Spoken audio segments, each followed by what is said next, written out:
অবশেষে ৫, ১০ কিংবা ২০ টাকার নোট নিয়ে সিদ্ধান্ত নিতে যাচ্ছে অন্তর্বর্তীকালীন সরকার। সোমবার অর্থ উপদেষ্টা ডক্টর সালেহউদ্দিন আহমেদ বলেছেন, বাজারে এই নোটগুলোর অবস্থা নাজুক, এটির দ্রুত পরিবর্তন দরকার।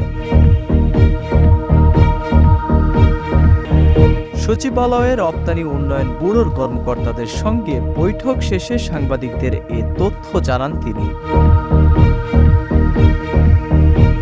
এরপর থেকে অনেকেই জানতে চাচ্ছেন,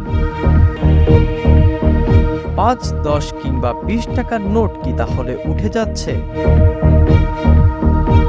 আগের নোটগুলোরই বা কি হবে? অর্থ উপদেষ্টা বলেন, কালো টাকা সাদা করার সুযোগ বন্ধ করে দিয়েছেন সরকার।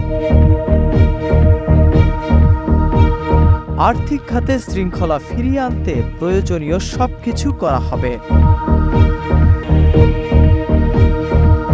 ডক্টর সালেহউদ্দিন আহমেদ বলেন, দেশের মানুষকে মুদ্রা যত্নে রেখে ব্যবহার করতে হবে। তার মানে ৫, ১০ কিংবা ২০ টাকার নোট নতুন করে ছাপানো হবে।